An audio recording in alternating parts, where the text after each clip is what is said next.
I'm going to describe 7 things broke people's brains do every single day without ever realizing they are doing it. 7 automatic patterns that quietly keep them broke. And I want to warn you before I begin that this is going to be uncomfortable, because you are going to recognize yourself in most of them, and the recognition is going to sting. The reason these patterns keep people broke is precisely that they run without realizing in the dark, beneath awareness, every single day, repeating themselves so smoothly that the person never once suspects their own brain is the thing standing between them and money. That sting is the point. Nobody names these things. The motivational world will not name them because they do not sell well. They are not inspiring. They make people feel exposed. The financial world will not name them because the financial world thinks the problem is your budget and not your nervous system. So these 7 patterns run, unnamed and unseen, in millions of people who genuinely want money and genuinely work hard and genuinely cannot understand why the wealth never arrives. The patterns are not character flaws. They are not your fault. They were installed in you, mostly before you could choose, and they operate beneath your awareness, which is exactly why they are so powerful. You cannot change what you cannot see. Tonight you are going to see them, and the moment a hidden pattern becomes visible, it begins to lose its power, because the part of you that runs the broke programming can only run it in the dark. So let us turn on the light, one ugly thing at a time, and understand that this is not an exposure to shame you. It is an exposure to free you. The first ugly thing your broke brain does automatically is that it checks. It checks constantly. It checks the balance, the price, the total, the amount remaining, the bill, the statement over and over, far more than any practical purpose requires. And here is what nobody tells you about the checking. The checking is not gathering information. The checking is a ritual of confirming lack. Every time you compulsively open the banking app to look at a number you already know, you are not learning anything new. You are performing a small ceremony whose real function is to reassure the scarcity self that the scarcity is still there. It sounds insane when I say it out loud, but watch yourself and you will see it. The broke brain does not check to make a decision. It checks to feel the familiar drop, to confirm the world is the way it expects, to renew the assumption of not enough. The wealthy mind, by contrast, barely checks at all, not because it is careless, but because it is not anxious and there is nothing to confirm. Money is handled in the background, the way breathing is handled. The compulsive checker thinks they are being responsible. They are actually praying several times a day, the prayer of lack, and the universe, which answers every prayer, gives them more of exactly what they keep confirming they expect. The second ugly thing the broke brain does is that it rehearses the disaster. Constantly, automatically, it runs simulations of things going wrong. The car breaking down, the job ending, the emergency arriving, the bill that cannot be paid, the floor falling out. And it does this under the disguise of being prepared, of being realistic, of being smart, of not getting caught off guard. But Neville Goddard understood something the broke brain does not. Your imagination is not a planning tool. Your imagination is a creative organ. Whatever you vividly and repeatedly imagine with feeling, you are impressing into the deeper mind that produces your reality. So when you rehearse the disaster, in vivid detail with the full emotional charge of fear, you are not preparing for it. You are commissioning it. You are using the most powerful creative faculty you possess to author the exact catastrophe you claim you are trying to avoid. The broke brain rehearses ruin and calls it prudence, and then is shocked when ruin keeps finding it. The wealthy mind refuses to rehearse disaster, not out of denial, but because it understands that to vividly imagine a thing with feeling is to call it toward you, and it declines to call toward itself the things it does not want to live. The third ugly thing, and this one is subtle and almost universal, is that the broke brain flinches at other people's wealth. Watch yourself the next time you see someone with significantly more than you. There is a flicker. It happens fast beneath words, but it is there. It might be envy, it might be resentment, it might be a quiet contempt, a story about how they must have cheated or sold out or do not deserve it. Or it might be a deflation, a sense of your own smallness in comparison. Whatever flavor it takes, that flinch is catastrophic and nobody tells you why. The flinch is your nervous system declaring that wealth belongs to other people and not to you, that there is a wall between you and them, that their abundance is foreign to your identity. And every time you flinch at someone else's money, you reinforce that wall, you confirm that wealth is them and not you, You push it further from your own assumed self. The wealthy mind does the opposite, automatically. When it sees wealth, it feels a kind of recognition, a kind of welcome and unbothered ease, because wealth is not foreign to it. Wealth is family. Wealth is simply more of what it already assumes itself to be. You cannot become what you resent. You cannot join what you flinch at. The broke brain's automatic recoil from other people's money is a daily ceremony of exile from the very thing it wants. The fourth ugly thing your broke brain does is that it shrinks the desire before anyone else can. This one is heartbreaking because it masquerades as wisdom. The broke brain, before it ever even asks for what it wants, quietly trims the want down to something it considers realistic, reasonable, achievable, not greedy, not too much. It wants 100,000 and asks the universe for enough to cover the bills. It wants freedom and asks for a slightly less stressful job. It pre-shrinks the desire so that it will not be disappointed, so that it will not seem greedy, so that it will not get its hopes up. And nobody tells you that this pre-shrinking is itself the ceiling, because you cannot receive beyond what you are willing to assume, and the broke brain refuses to assume anything large out of a fear of wanting dressed up as humility. It calls its smallness realism. It calls its fear practicality. The wealthy mind does not pre-shrink. It allows itself to want fully, to assume largely, to hold a desire without immediately negotiating it down, because it understands that the size of what you are willing to assume is the size of what you are able to receive, and that shrinking the desire to feel safe is simply choosing the cage and calling it modesty. Before I give you the last three, and the last three are the deepest and the ugliest, I need you to do something, because these patterns do not dissolve just from hearing them once. They dissolve from being caught in the act, daily, until they lose their grip. In the pinned comment, I have placed a short practice that helps you catch these 7 patterns in real time, the moment they fire, so you can interrupt them before they renew themselves. Go there after the video and leave one word in the comments, the word seen, just that, because the first step out of every one of these patterns is being seen, and when you write that word, you are declaring that you saw yourself tonight and you are no longer going to run the programming in the dark. The ones who comment are the ones who actually change. Now let me give you the last 3 and brace yourself, because the 5th one is the one almost nobody is willing to admit about themselves. The 5th ugly thing the broke brain does is that it is secretly comforted by its own struggle. This is the one that stings the most, so sit with it rather than rejecting it. Somewhere beneath your awareness, the struggle has become an identity, and the identity feels like home, and home feels safe even when home is a prison. The broke brain has organized an entire sense of self around being the one who works hard and never quite gets there, the one who is responsible and careful and still struggles, the one for whom it is always difficult. And that identity, painful as it is, provides something the nervous system craves, which is familiarity, predictability, a known role. So when wealth approaches, when ease approaches, when the struggle threatens to end, a strange thing happens. The broke brain gets uncomfortable because the ending of the struggle is the ending of the identity, and the nervous system would rather preserve a painful identity than face the void of not knowing who it is without the struggle. This is why people sabotage. This is why the raise gets spent, the opportunity gets fumbled, the breakthrough collapses.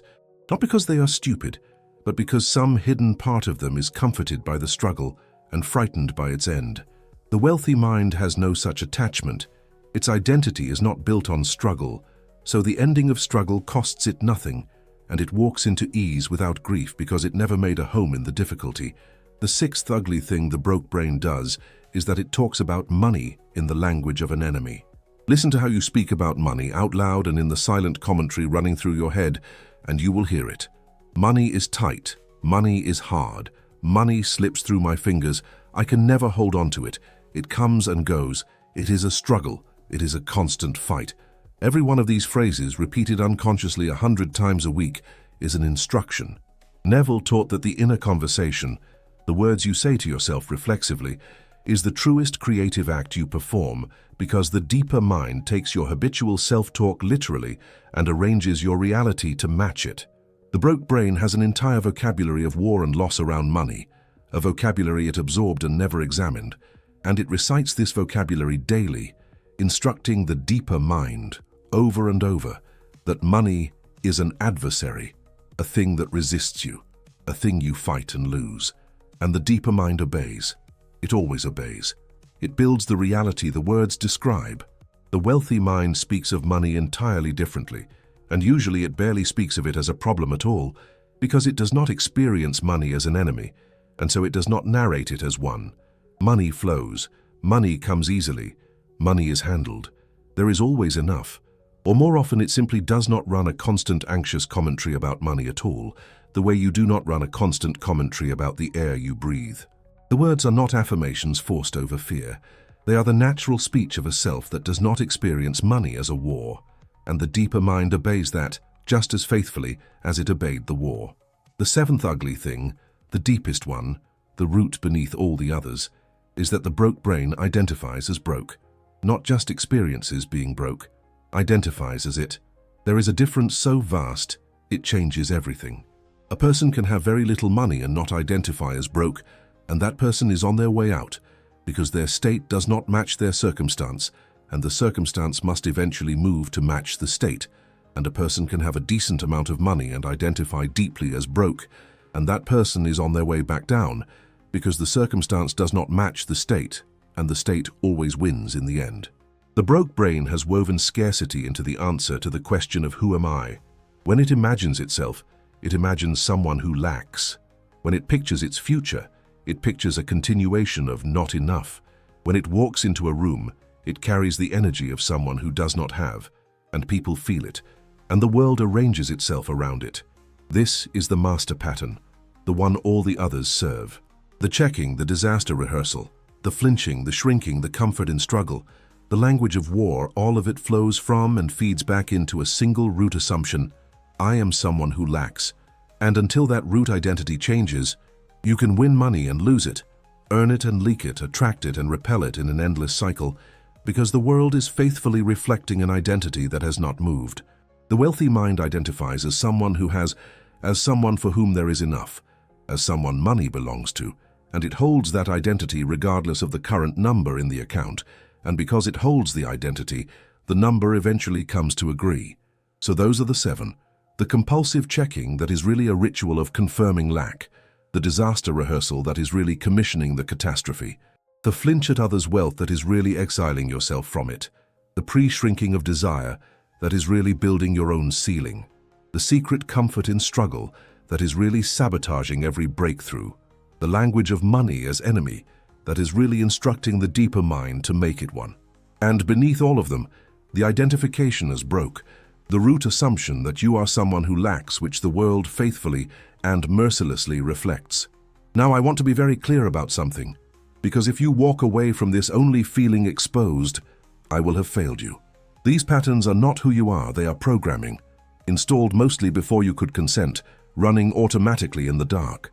And programming can be rewritten, but only after it is seen, which is why simply watching this, simply bringing these seven into the light, has already begun to weaken them. You can feel it if you check.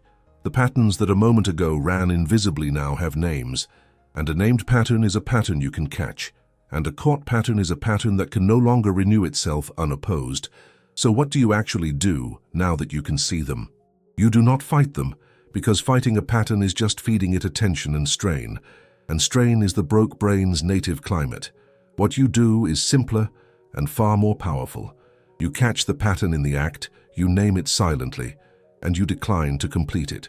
The moment you reach for the banking app for the fifth pointless time, you catch it, you name it, ritual of lack, and you set the phone down, and you let the small craving to confirm scarcity go unfed. The moment you feel the disaster simulation begin to play, you catch it, you name it, commissioning catastrophe, and you let the movie stop, and you do not supply it the feeling that gives it creative power.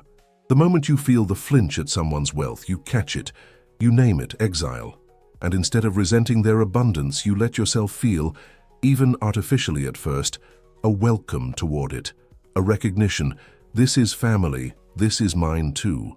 The moment you hear yourself pre-shrinking a desire, you catch it, and you let the desire return to its full size, and you hold it without negotiating it down.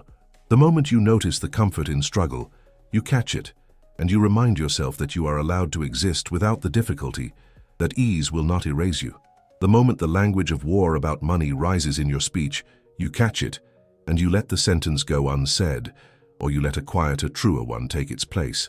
And underneath all of it, daily, you practice the one reversal that heals the root. You stop rehearsing the identity of someone who lacks, and you begin, in the drowsy state before sleep, to assume the identity of someone who has. That assumption is the whole cure, and it is worth understanding why. Every one of the 7 ugly patterns is a branch, and the root is the identity of lack. You can prune branches forever, and new ones will grow as long as the root remains. But if you change the root, if you genuinely shift the identity from one who lacks to one who has, the branches wither on their own because they have nothing left to feed them. The checking stops because there is no anxiety left to perform. The disaster rehearsal stops because the self that has does not expect ruin. The flinch stops because wealth is no longer foreign. The shrinking stops because the self that has does not fear wanting. The comfort in struggle dissolves because the identity is no longer built on it. The language of war fades because money is no longer experienced as an enemy. Change the root and the whole sick tree heals from the inside.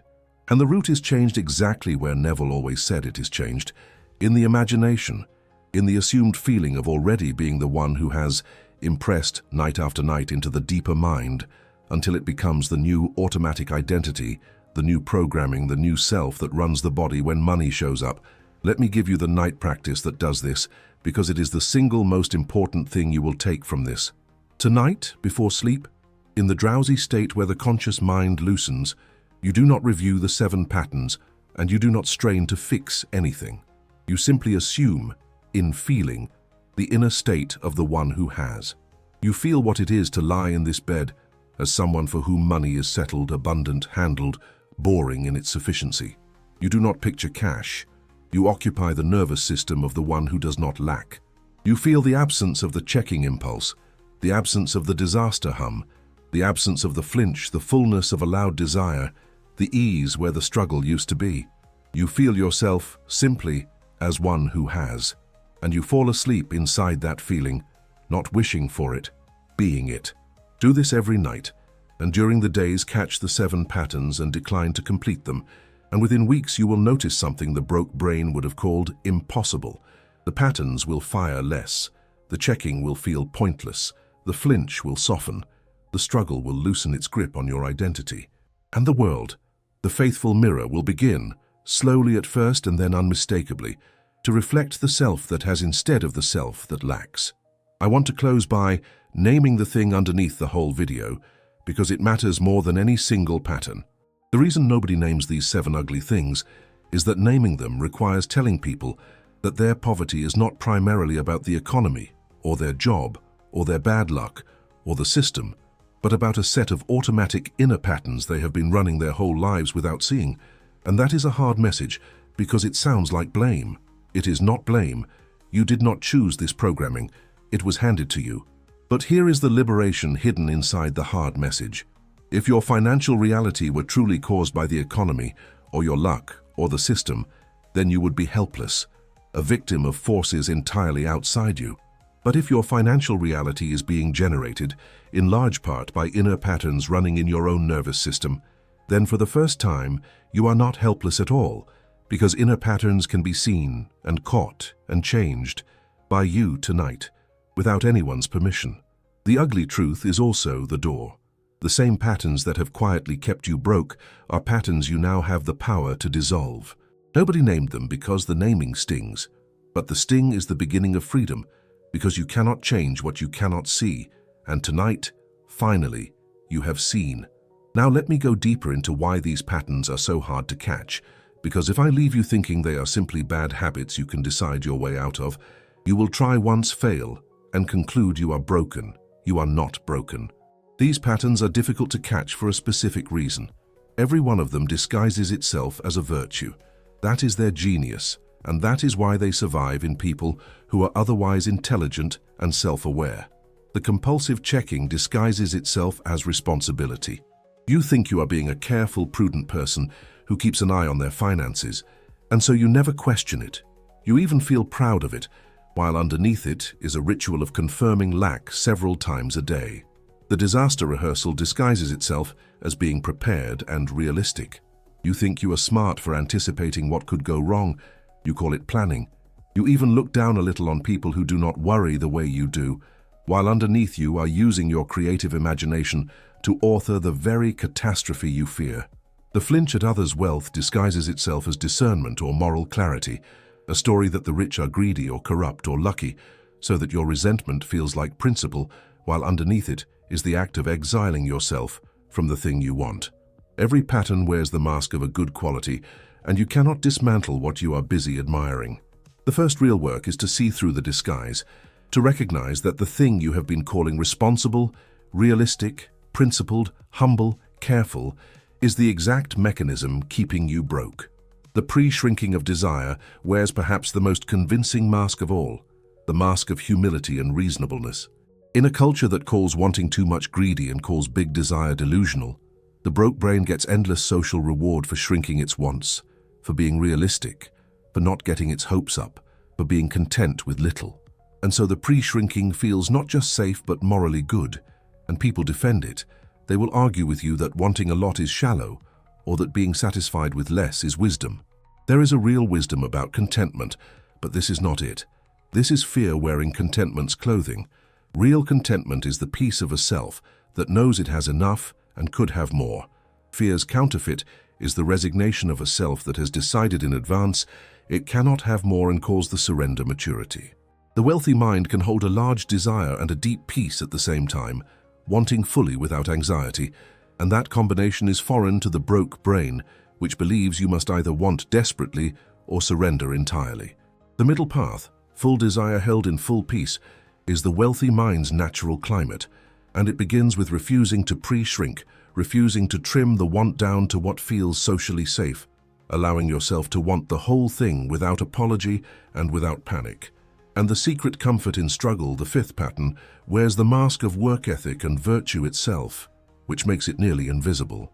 We live in a culture that has made suffering for money into a moral badge, that says the harder you struggle, the more you deserve, that looks at ease with suspicion and at exhaustion with respect. So the broke brain that is secretly attached to its struggle gets to feel righteous about it, gets to wear the exhaustion as proof of character, gets to look at people for whom money comes easily and feel a quiet superiority. They have not earned it the way I have. They do not know real work. This is the cage congratulating itself on its own bars. The truth that the struggle worshipper cannot bear to hear is that the difficulty was never the price of the money. It was the obstacle to it, that the nervous system braced for struggle repels the very ease that wealth actually runs on. The wealthy mind is not lazy.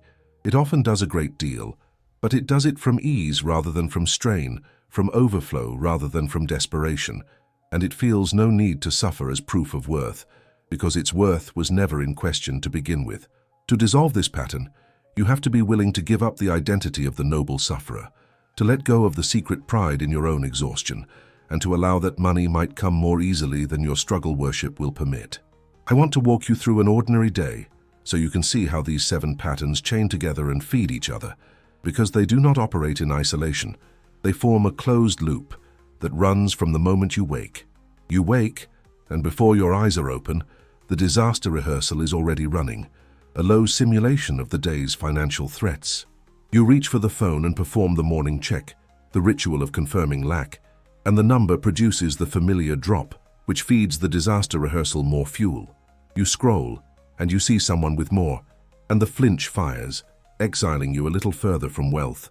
Through the day you make decisions, and at each one the pre-shrinking quietly trims your asks, your prices, your hopes, down to the realistic, the safe, the small. When money is discussed, the language of war comes out of your mouth automatically. Money is tight, it is hard, instructing the deeper mind one more time, and underneath all of it, providing the comfort that keeps the whole loop spinning, is the secret attachment to struggle and the root identity of one who lacks, the home base the patterns keep returning you to. By night you have voted for scarcity 100 times in 100 invisible ways, and then you fall asleep rehearsing tomorrow's lack, impressing it one final time into the deeper mind, and you wake the next day into a world that has faithfully reflected every vote. This is the loop, this is the machine, and it runs entirely on automatic in the dark, which is why naming it tonight matters so much, because a loop you can see is a loop you can interrupt at any point, and a single interrupted day is the first day the machine does not get to renew itself unopposed. So here is how you break the loop, practically. Starting tomorrow morning, you do not try to fix all 7 at once. That is just the broke brains all-or-nothing strain in a new costume. You pick the single point in the loop where you have the most awareness, usually the morning check, and you interrupt that one point. Tomorrow, when you wake and reach for the phone to perform the ritual of lack, you catch it, and you do not check. You let the small discomfort of not confirming the scarcity be there, and you breathe, and instead you take 30 seconds to feel, before you have looked at anything, the inner state of one who has, one for whom there is nothing to check because everything is handled. That single interruption at that single point weakens the entire loop, because the loop is a chain, and a broken link slackens the whole thing. Do that one interruption daily until it is easy, and then add another. Catch the flinch or catch the language of war, one at a time, each becoming automatic before you add the next. You are not white-knuckling 7 battles at once. You are patiently unbuilding a machine one link at a time, while every night you feed the root, the identity of one who has, the only change that ultimately makes all 7 patterns fall away on their own. Slowly the loop runs weaker, the votes for scarcity decrease, the votes for sufficiency increase, and the mirror begins to turn. And I want you to understand how quietly this revolution happens, because you may be expecting fireworks, and there will be none. The day your financial life begins to change will not announce itself. It will look like an ordinary morning where you simply forgot to check and did not even notice you forgot. It will look like a conversation about money where the war language did not come, and a sentence of ease came out instead without your planning it. It will look like seeing someone wealthy and feeling for the first time nothing. No flinch, just a clean neutrality or even a quiet welcome. These moments are so undramatic that the broke brain will dismiss them, will fail to register them as the seismic events they actually are. But they are the proof. They are the 7 patterns dying one quiet non-event at a time. The broke brain expects change to arrive as a windfall, a dramatic external rescue, and so it misses the real change entirely, which arrives as a series of small internal absences. The absence of the check, the absence of the flinch, the absence of the dread. Learn to notice those absences. Celebrate them privately when they come, because each one is a pattern that has lost its grip, and enough of them, accumulated quietly over the weeks, is an entire identity changing hands, and an entire financial reality preparing to follow. If this exposed something real in you, the practice for catching these 7 patterns in real time is waiting in the pinned comment. If this exposed something real in you, the practice for catching these 7 patterns in real time is waiting in the pinned comment, and it is the difference between seeing them once and dissolving them for good. Comment the word seen if you recognized yourself tonight, so the version of you who has already dissolved these patterns can find you in the comments and know you stopped running them in the dark. And tell me below, which of the 7 hit the hardest? Which one made you wince, because the one that stings the most is usually the one with the deepest root, and naming it out loud is the first cut that frees you from it. I read every comment. You have been seen now, you cannot unsee it, and that is exactly the point.